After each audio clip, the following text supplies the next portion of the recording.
اگر یہ دیکھیں آپ تو یہ پورے طور پر یہ طریقہ غلط ہے، اس طرح کا طریقہ۔ اب اگر کھل کر کے ہمارے بھائی کچھ مخالف بھی ہو سکتے ہیں۔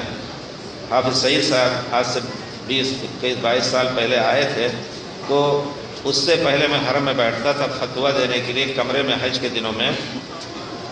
کشمیری بھائی ملے تو میں نے پوچھا کیا حال ہے۔ اس وقت 6 لاکھ فوجوں وہاں اکٹھا ہو چکی تھی، انہی کی وجہ سے یا جو کچھ بھی ہو، بہرحال جو مختلف ٹیمیں بنی جہاد کے نام سے۔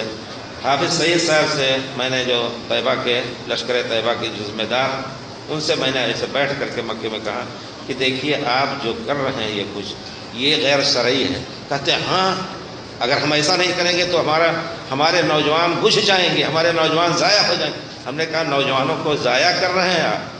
جو آپ کا پہلو، بہت خوبصورت پہلو ان کا یہ تھا کہ لاتے ہیں پہلے ان کو توحید سکھاتے ہیں، صحیح دین سکھاتے ہیں۔ یہ پہلو ان کا بہت ہی واضح اور بہت ہی الحمدللہ قیمتی۔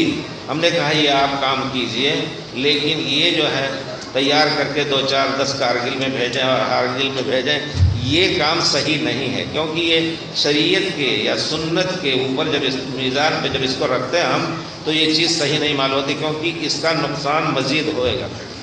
آپ یقین جانیں کہ کشمیری حاجی آئے تو کچھ فتویٰ پوچھ رہے تھے، تو میں نے کہا کہ بتائیے حال کیا ہے۔ کہتے کیا بتایا جائے، کیا حال ہے، کیسے؟ تو ہم نے کہا کہ کیسے؟ تو کہا ہم لوگ کتنے ہمارے خاندان کے لوگ کشمیر سے باہر بھاگ گئے۔ ہم نے کہا کیوں؟ کہتے ہیں عزت بچانے کے لیے۔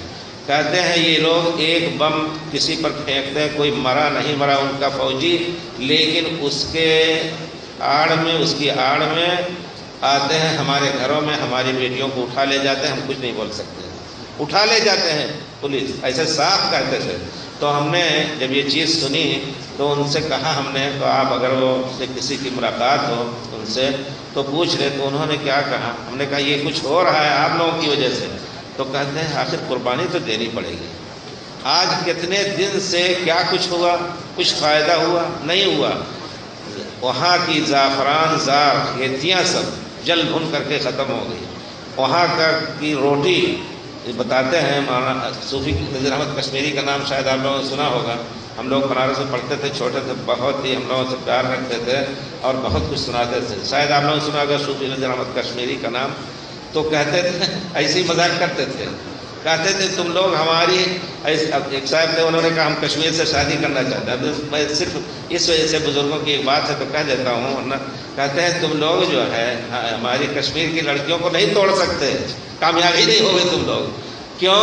کیونکہ ہماری بچیاں آدھا بادام کا آٹا اور آدھا گیہوں کا آٹے کی روٹی کھاتی ہیں، آدھا بادام کا آٹا آدھا گیہوں کا آٹا ملی ہوئی روٹی اس سے پکتی ہے، وہ کھاتی ہیں۔ تم لوگ کامیاب نہیں ہوگے، تم لوگ ان کے شادی کے لائق نہیں، یہ کہتے تھے وہ۔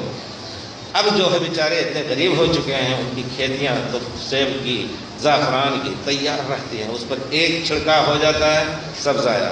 تو کہنے کا مطلب ہے کہ کشمیر ضائع ہو چکا ہے، اس کا کوئی فائدہ نہیں ہے۔